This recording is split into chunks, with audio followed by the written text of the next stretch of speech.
Assalamualaikum warahmatullahi wabarakatuh. Selamat pagi. Saat ini saya berada di rest area kilometer 456, tepatnya di Desa Ujung-Ujung, Kecamatan Pabelan di Kabupaten Semarang, Provinsi Jawa Tengah.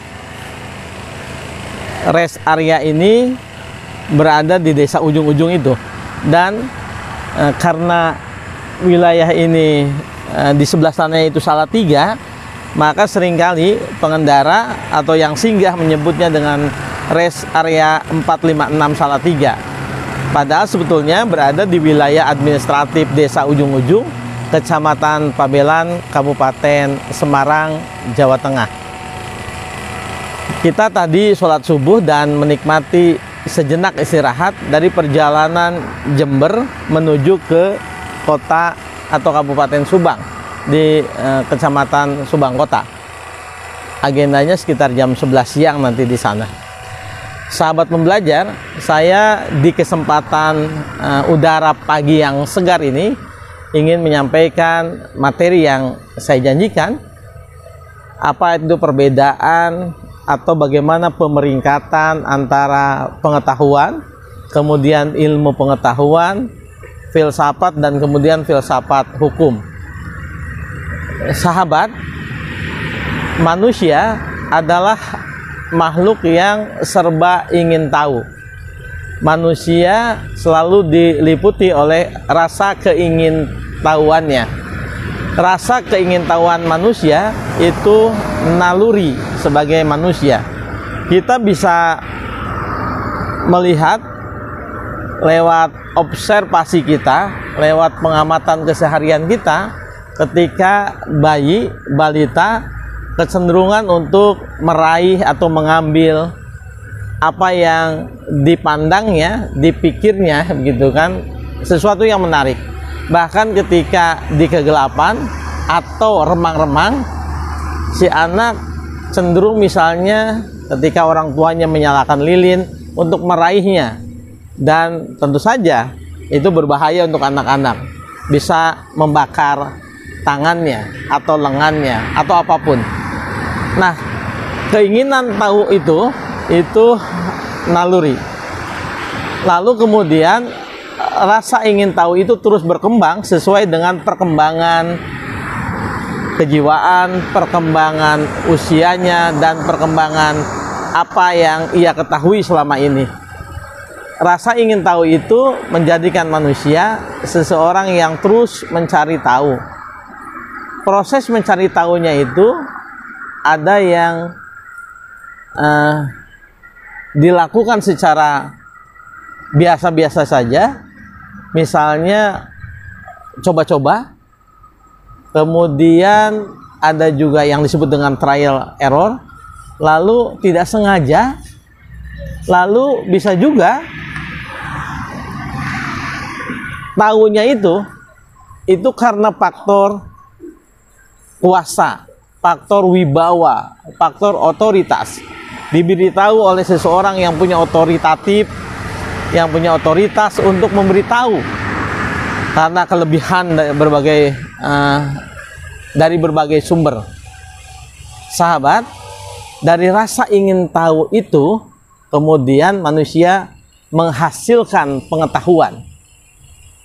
Pengetahuan yang sistematis, terstruktur, dan logis itu kemudian menjadi ilmu pengetahuan, apa yang kita sebut dengan knowledge.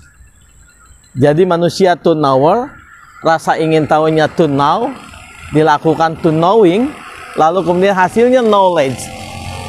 Nah, pengetahuan atau ilmu pengetahuan kemudian itu diperoleh karenanya dengan dua metode. Ada yang metode non ilmiah dan ada metode yang ilmiah.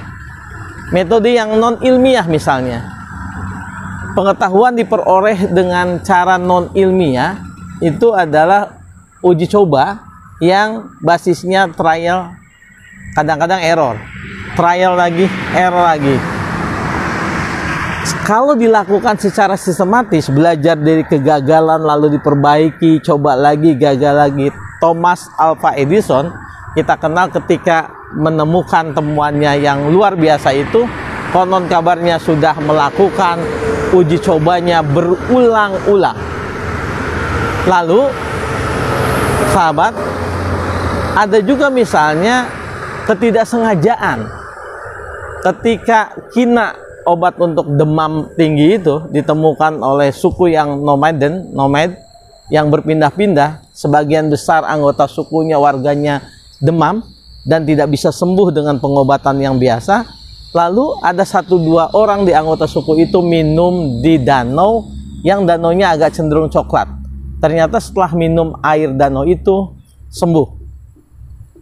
Setelah diperiksa ternyata ada pohon kina yang jatuh yang membuat coklat. Dan itu yang kemudian menyembuhkan. Proses penelitian lebih lanjutnya, itu ternyata pohon kina bisa menyembuhkan demam karena malaria misalnya. Nah, sementara yang kemudian metode yang berikutnya, penemuan dengan cara ilmiah. Ketika bicara soal penemuan yang ilmiah, tentu saja metode ilmiah itu banyak bisa dikemukakan. Baik yang basisnya misalnya eksakta, harus melalui proses verifikasi yang bentuknya harus empiris, misalnya mengapa apel itu jatuh, lalu kemudian diteliti, oh ada teori gaya tarik bumi yang disebut dengan gratifikasi, yang disebut dengan gravitasi bumi, nah, gitu kan. Metode yang ilmiah itu dilakukan tidak hanya sistematis, tetapi juga dilakukan secara logis dan sistematis. Metode-metode ilmiah kemudian ditemukan, berulang, berkembang terus-menerus. Ada metode yang kuantitatif ketika menemukan, ada yang kualitatif. Kalau yang kuantitatif misalnya menggunakan rumus-rumus matematik, alat bantu statistik, dan seterusnya dan selanjutnya. Sahabat, lalu bagaimana posisi filsafat? Di pertemuan yang kemarin saya sudah sampaikan, di pertemuan video sebelumnya, saya sudah sampaikan bahwa filsafat itu adalah induk dari ilmu pengetahuan. Sebagai induk tentu saja, kalau ilmu pengetahuan diperoleh secara sistematis logis, maka filsafat sistematis, logis, dan mendalam. Ini hal yang penting dikemukakan. Kalau begitu, apakah juga filsafat bermula dari rasa ingin tahu manusia? Tentu saja ya. Dari rasa ingin tahu, kemudian diolah pikir, lalu kemudian direnungkan, ada hikmah ketika proses perenungan dan dilakukan secara mendalam, maka lahirlah kemudian pandangan-pandangan, pemikiran-pemikiran yang filsafati, yang sistematis, logis, mendalam, sebagai ikhtiar manusia ketika berbicara, mengkaji tentang diri dan lingkungannya untuk menjadikan bumi kita lebih layak lagi untuk didiami. Kita akhirnya bisa melihat rentetan cara berpikir, paling tidak cara berpikir saya, manusia makhluk yang serba ingin tahu, didorong oleh naluri dan dilengkapi oleh rasio, oleh akal pikir yang tidak dipunyai oleh makhluk lain. Lalu kemudian dari rasa ingin tahu itu muncul pengetahuan, dari pengetahuan menjadi ilmu pengetahuan, dan kemudian induknya adalah filsafat. Dan filsafat hukum adalah bagian dari filsafat yang objeknya hukum. Saya pikir itu dari rest area 456 kilometer 456 Desa Ujung-Ujung, Kecamatan Pabelan, Kabupaten Semarang, saya menyampaikan. Terima kasih, selamat pagi, dan assalamualaikum warahmatullahi wabarakatuh.